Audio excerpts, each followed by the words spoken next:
Hello, I'm Clémence and I'm in front of the Dubai frame, biggest frame in the world where you can see the old and the new Dubai on each of its sides.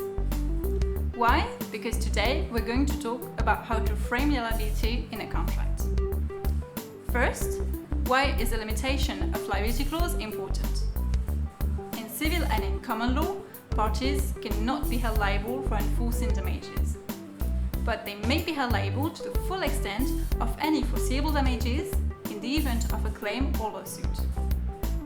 To manage such financial risk, a party needs to protect itself by a provision limiting the amount to which it can be held liable by the other party.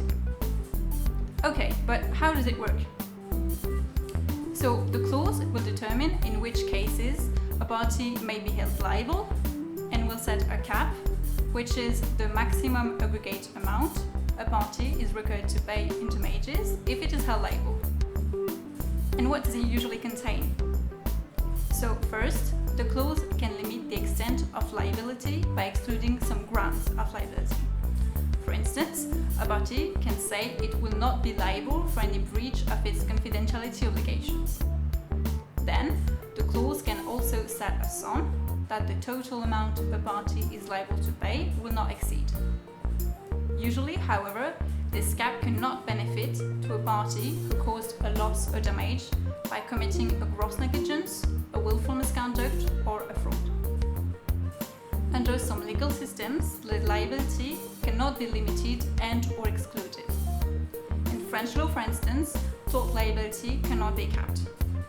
Moreover, many jurisdictions do not allow the exclusion of liability in some areas, such as death and personal injury resulting from negligence. Usually, limitation of liability clauses survive the end of the contract. Besides, the French Cour de Cassation even ruled in 2018 that a clause capping indemnification remains applicable even after the retroactive cancellation of the contract. Our recommendation to unrisk our operation: make sure you have a limitation of liability clause. Don't forget, if you need assistance, contact us for your legal resources. In the meantime, stay legally safe, Veolia!